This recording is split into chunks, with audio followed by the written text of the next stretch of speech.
they were at pains to point. So there was a lot of people from the local area, right? That's accurate to say there was a lot of people there who were local, who were concerned about what they see as illegal immigration. There was a lot of chat about problems with mass immigration and things like that. There were people from outside the town, and this is me talking about the protesters, not the counter demonstrators just now, because the counter demonstrators, a lot of them were from outside the town. But there were some individuals who were from outside the town, and one of them actually, I brought this, so they were at pains to point out that there wasn't a far right protest, that this was concerned citizens and things like that. But this is one of the things that was being handed out by an individual in the crowd. So that was from somebody who was from a far right group called Patriotic Alternative, and he was wearing like a t-shirt that said Erskine says no, there was a previous protest back in Erskine in 2023, very similar.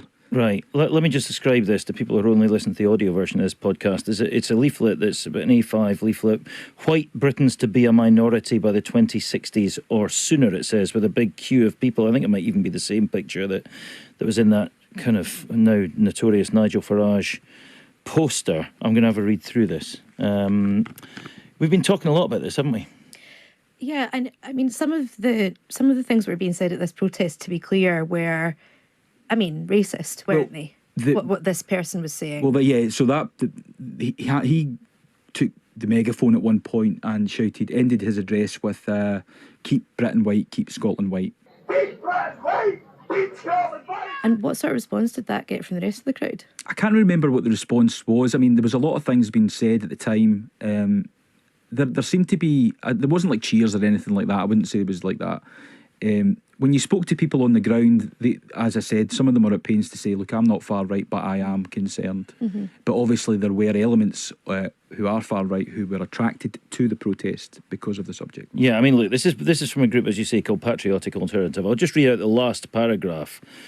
Immigration is not enriching Britain, it's making life worse for the vast majority of people, but it isn't just about waiting lists and rising prices. Mass immigration has an effect on our culture, our ways of life, and even our safety. So here's the point, we were discussing this morning in a meeting. I was making the point that actually what's happening here and in other cities is that there are groups, often scores of single young men who are being put into communities in these hotels, and virtually everybody will agree, most politicians will agree, this is not ideal. The people themselves, the young men themselves will agree, this is not ideal.